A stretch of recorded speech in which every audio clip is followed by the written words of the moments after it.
मैं भी आज आपको दो दोस्तों की ऐसी ही एक घटना बता रहा हूँ। एक का नाम आकाश था और दूसरे का नाम रजत। आकाश और रजत को रात में घूमने का बहुत शौक था। एक बार उन्होंने ऐसे ही घूमने जाने का प्लान बनाया, लेकिन उन्हें यह नहीं पता था कि वे हंसते हुए जरूर निकले हैं, पर आगे उनके साथ क्या क्या होने वाला है।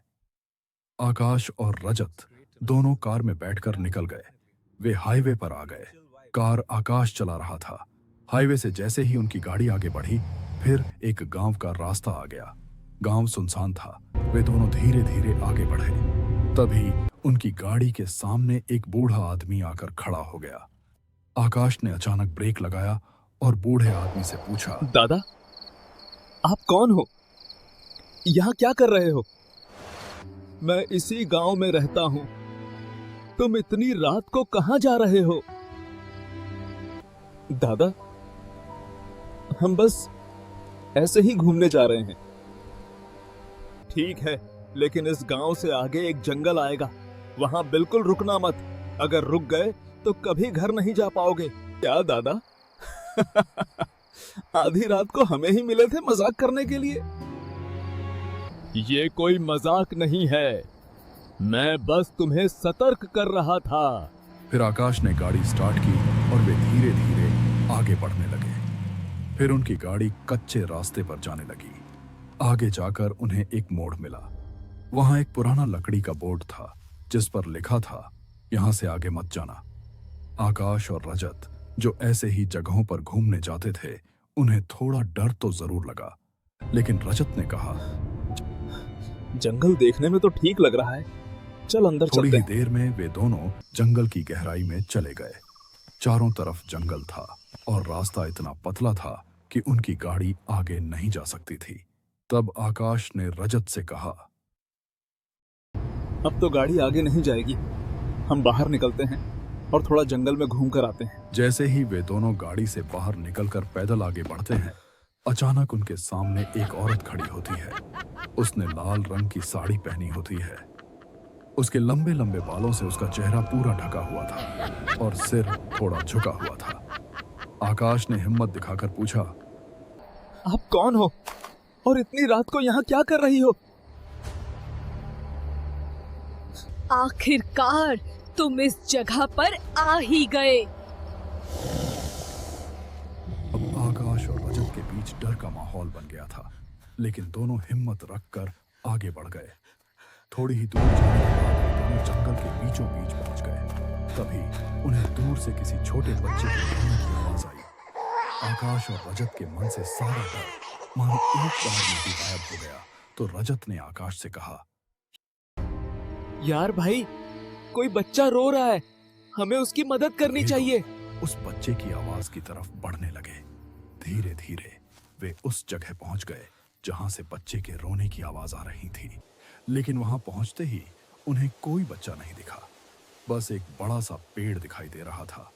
तभी अचानक जोर जोर से एक औरत के हंसने की आवाज आने लगी, जैसे कोई चुड़ैल हंस रही हो। आकाश और रजत ने उस पेड़ के ऊपर देखा तो उसी पेड़ पर वही लाल साड़ी वाली औरत बैठी थी और जोर जोर से हंस रही थी। और उस औरत ने कहा, अब तुम कहाँ जाओगे?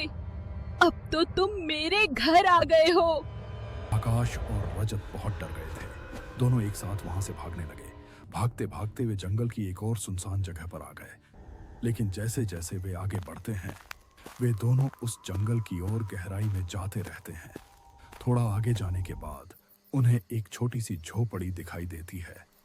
तो वे दोनों जानने के लिए उस झोपड़ी की तरफ बढ़ते हैं। आकाश बोलता है, कोई है क्या? हमें जंगल से बाहर जाने का रास्ता बता सकते हो क्या?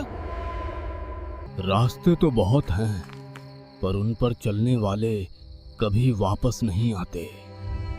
आकाश और रजत दोनों भागने लगते हैं। उन्हें अब बहुत डर लग रहा था। वे दोनों बस यही सोच रहे थे कि एक बार सही सलामत यहां से बाहर निकल जाए, फिर कभी नहीं आएंगे। भागते भागते वे दोनों फिर से उसी पेड़ के नीचे आ गए। उस पेड़ को देखकर वे दोनों मानो एक पल के लिए थम से गए हों। फिर आकाश धीरे से बोलता है, रजत, हम तो फिर से मौत के मुंह में आ गए। मुझे तो यार कुछ पता नहीं चल रहा है। अब यहाँ से बाहर कैसे निकलें? तभी उनके पीछे से वही औरत वापस आ जाती है। अब वह औरत आकाश और रजत के कानों के पास आ गई थी। उन्हें पता भी नहीं चला। उस औरत की आंखें लाल थीं और आंखों से खून निकल रहा था। तभी उस औरत ने आकाश और रजत के कान में धीरे से कहा, अब तुम्हें मेरे साथ आना होगा। इतना बोलते ही दोनों मुड़े, लेकिन उस औरत ने रजत का हाथ पकड़ लिया। आकाश डर के मारे पीछे हटने लगा और उसको कुछ समझ नहीं आया कि वह क्या करे। उसने पास में पड़ी एक बड़ी सी लकड़ी उठाई और उस औरत को मारने के लिए आगे बढ़ा। तभी वह औरत रजत को लेकर हवा में उड़ने लगी और उस पेड़ के पीछे चली गई। आकाश उस पेड़ के पास जाकर जोर जोर से चिल्लाने लगा, रजत, रजत! डर के मारे आकाश को कुछ समझ नहीं आ रहा था। रात बहुत हो गई थी। वह उस पेड़ से दूर भागने लगा, लेकिन जंगल तो खत्म ही नहीं हो रहा था। थककर वह जंगल के एक छोटे पेड़ के नीचे बैठ गया और डर के मारे रोने लगा। उसने सोचा कि अब वह यहाँ से बाहर तो निकल नहीं सकता, तो सुबह फिर से रजत को ढूंढने जाएगा। सुबह सूरज की पहली किरण निकलने के साथ आकाश उस पेड़ की तरफ बढ़ा, लेकिन उसे वहां कोई नहीं दिखा। बहुत ढूंढने के बाद भी कुछ नहीं मिला।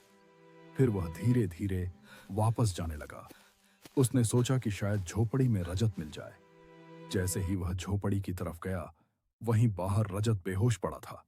आकाश दौड़कर रजत के पास गया और बोला, रजत, रजत, क्या हुआ तुझे? उठ! फिर वे अपनी गाड़ी के पास पहुंचे और वहां से जल्दी से भाग गए।